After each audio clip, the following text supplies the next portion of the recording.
Risk था ऐसे इतनी फॉग की वजह से कि मतलब कभी भी एक्सीडेंट हो सकता है।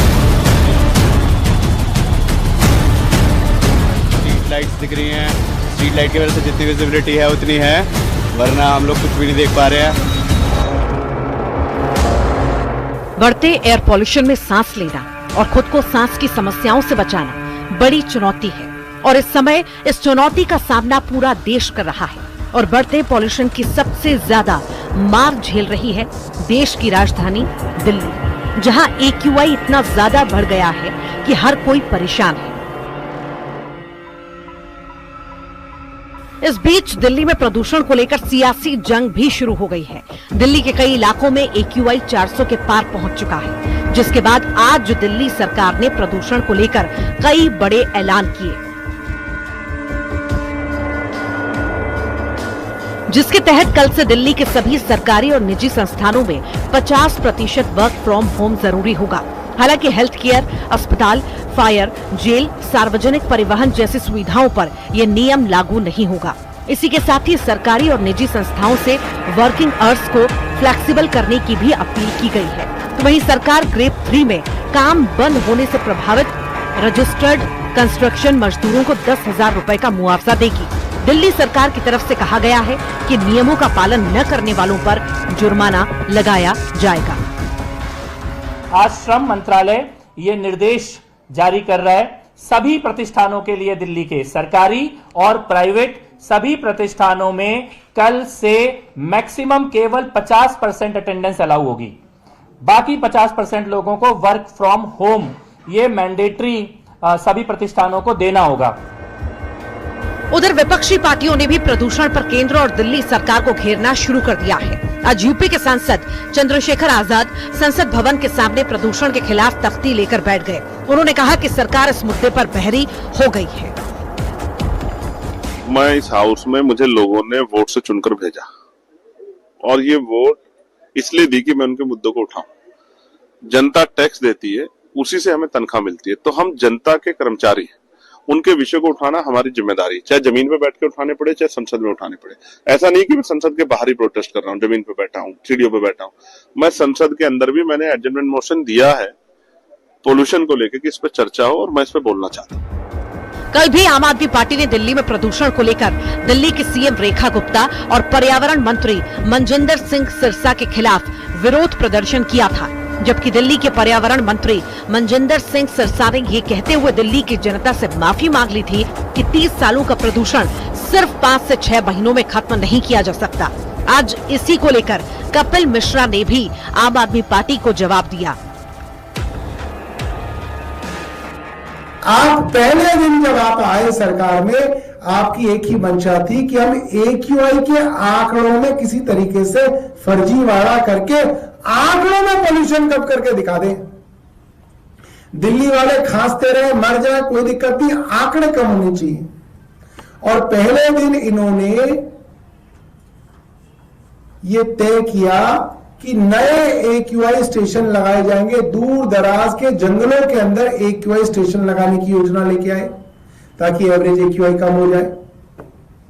जैसे ही AQI बढ़ता है, दिल्ली के AQI मॉनिटरिंग स्टेशंस को ये शट डाउन कर देते हैं। कि भाई एक गलती तो हुई है हमसे, और वो गलती ये हुई है कि हम 30 साल का पोल्यूशन 5 महीने में खत्म नहीं किया। ये भी गलती हुई है कि पिछला मुख्यमंत्री भाग जाता था 1 महीने, हर दिसंबर जनवरी 1 महीने की छुट्टी लेके भागता था दिल्ली से। अभी मुख्यमंत्री की गलती है, वो रोज सड़कों पे काम कर रही हैं, सफाई कर रही हैं, सड़क साफ करा रही हैं, गड्ढे ठीक करा रही हैं, तो ये भी एक गलती है। और उनका महिला होना भी गलती है, क्योंकि इतनी गालियां, इतनी बदतमीजी की जा रही है आम आदमी पार्टी के लोगों के द्वारा, केजरीवाल के लोगों के द्वारा, जितनी अभद्रता, जितनी बेशर्मी की जा रही है। मेरे को नहीं लगता कि देश की राजधानी में इस प्रकार का माहौल होना चाहिए था, जो बदतमीजी की जा रही है। उनके मंत्री जब उनकी सरकार थी तो कभी सड़क पे दिखाई नहीं दिए, उन्होंने पोल्यूशन के ऊपर कोई काम नहीं किया। इस बीच खबर आ रही है कि एयर पॉल्यूशन के मुद्दे पर सरकार अब चर्चा के लिए तैयार हो गई है। सूत्रों के मुताबिक गुरुवार को लोकसभा में इस विषय पर बात संभव है। जी राम की बिल के पारित होने के बाद प्रदूषण के मुद्दे पर नियम 193 के तहत शॉर्ट टर्म डिस्कशन कराई जाएगी। विपक्ष लंबे समय से वायु प्रदूषण पर चर्चा की मांग कर रहा था, खासकर उत्तर भारत में बढ़ते प्रदूषण स्तर को लेकर। सरकार की सहमति के बाद सदन में इस गंभीर समस्या पर सीमित समय की बहस होगी, जिसमें सांसद अपने सवाल और सुझाव रखेंगे। Bureau report, news 18। कश्मीर के वादियों में सर्दी ने अपने तेवर दिखाने शुरू कर दिए। तापमान में लगातार गिरावट के बाद श्रीनगर समेत पूरे कश्मीर में पारा शून्य से नीचे चला गया है। घना कोहरा, बिजली कटौती, पानी की किल्लत ने लोगों की मुश्किलों को और ज्यादा बढ़ा दिया है। मौसम विभाग के मुताबिक आने वाले दिनों में ऊंचाई वाले इलाकों में हल्की बर्फबारी की संभावना है। रिपोर्ट देखिए।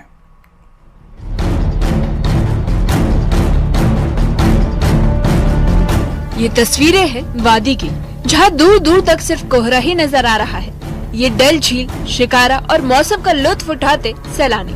जम्मू कश्मीर में शीतलहर ने जोर पकड़ लिया है। श्रीनगर सहित कई इलाकों में न्यूनतम तापमान शून्य से नीचे दर्ज किया गया। रातें सर्द हो चुकी हैं और दिन में भी ठिठुरन का एहसास बना हुआ है।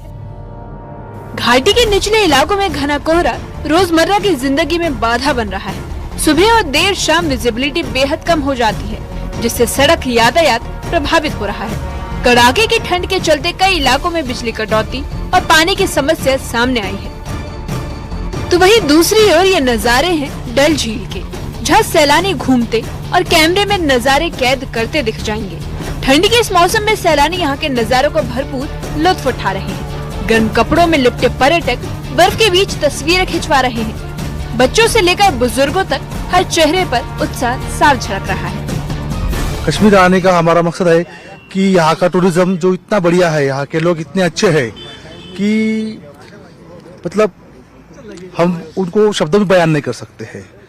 ठंडी मस्त है, एकदम बढ़िया।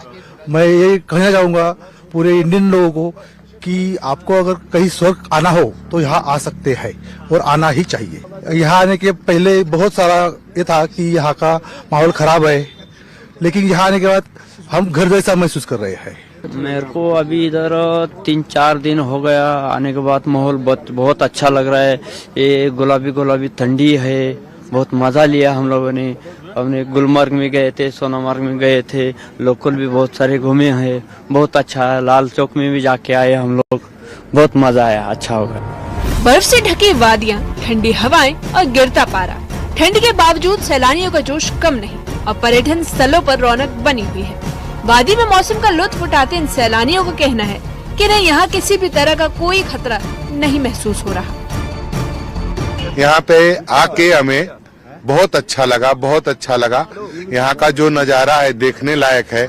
मैं इंडियन लोगों से गुजारिश करूंगा कि यहाँ पे आए और यहाँ का वातावरण देखें। बहुत बढ़िया है, बहुत बढ़िया। यहाँ का ठंडी यानी जो शिकारा हाउस बोट इतना अच्छा लगा।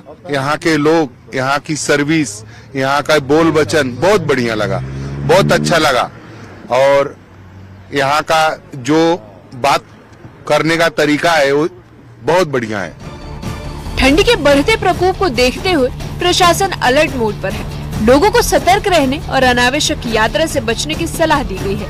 साथ ही प्रशासन ने भरोसा दिलाया कि बिजली, पानी और अन्य जरूरी सेवाओं को बहाल रखने के लिए सभी उचित कदम उठाए जा रहे हैं।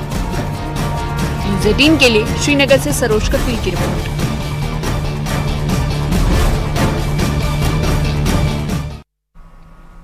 और इसी के साथ ही देश प्रदेश में अभी के लिए फिलहाल इतना ही। नमस्कार।